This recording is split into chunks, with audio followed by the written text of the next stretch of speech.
kui käivad oma teed Petlemma Joosep ja Maarja, mõned vaevalt aimavad, et matkamas noor paar.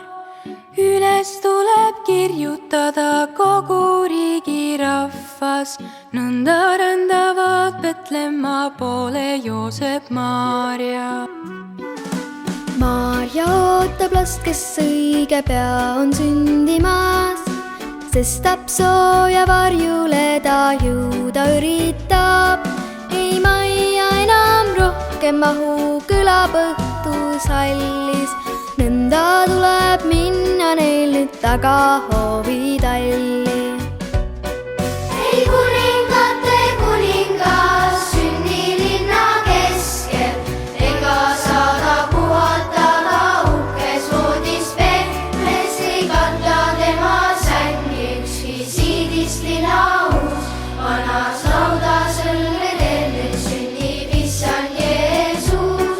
Ei kõla sarved trumbidki, ei pasunaid me kuule, kuningat ei kiida paljud huuled.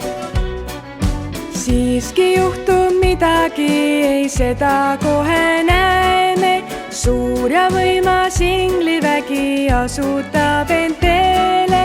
Kuskil taeva kõrgustes nüüd heliseb uus algus. Lautusesse ilmub järsku kirgas tähevalgus.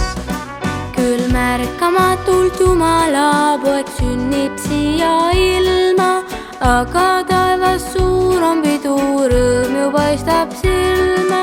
On rahu sügav südametes, sündis poeg ka meile. Elu annab tõde, näitab teeks on eksinuile.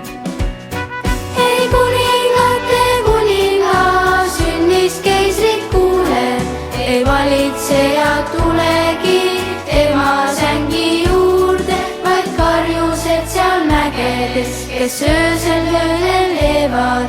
Miskit väga imelist ja võimsat taevas näevad.